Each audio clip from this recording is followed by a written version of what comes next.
Hello everybody, I'm just showing you quickly how we set up this ring beam for a big concrete pour. As you can see here, we've got this great big old barn, wonky wobbly walls. That's why we're pouring the ring beam, it's to consolidate and make the walls stronger. The way, excuse me, the way we've done it here, if you can see down here, use these 2x2s all the way along, about every metre.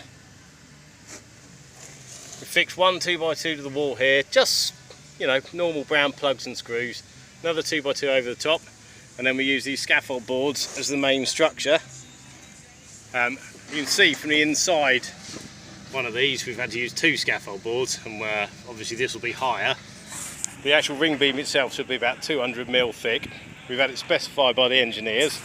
We got 4 12mm rebars suspended about midway in the ring beam to get the top perfectly level. I don't know if you can see down here, the top of the scaffold boards aren't that level, so this is just the main structure holding in place.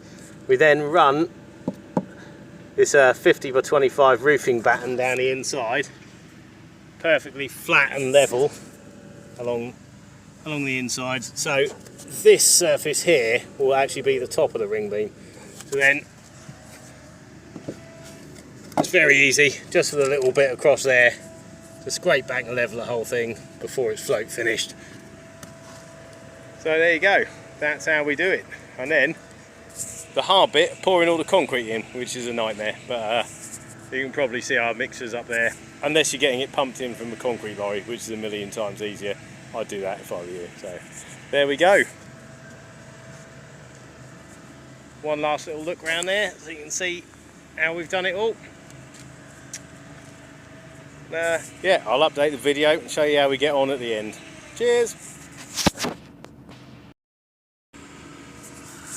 One thing I forgot to say, you'll probably be able to see when you look down. I'm going to leave the top of the wall. This bit isn't quite ready on this side. You can see we haven't quite suspended the rebar and stuff there yet. That bit's just been finished. But you can see we leave the top of the wall here nice and rough. So when you make a nice sloppy concrete mix, it all seeps down in between all those stones and everything and helps tie the whole thing together. So you don't want to smooth it off before you do the ring beam. Otherwise you're kind of, you know, taking the point out of having a ring beam. But anyway, that was all. Bye!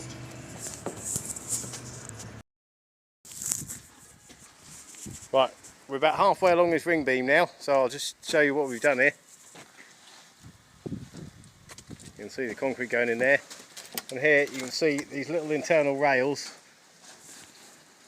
just there that we've used to, these are perfectly level and straight, and these scaffold boards here, like I said before, are just the main structure.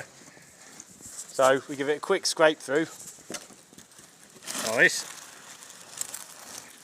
And then afterwards you go back, give it a nice little side to side wobble to smooth it up a bit, and take the last bits off. Give it all perfectly nice and level. Just make sure your rails, internal rails here, are nice and clean all the way down, and there you go.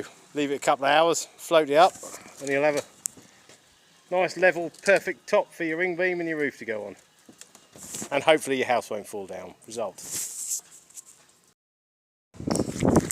Right, here we have our lovely finished ring beam. We're just going to take all the shuttering off, see what it looks like. Well, it's one side finished anyway.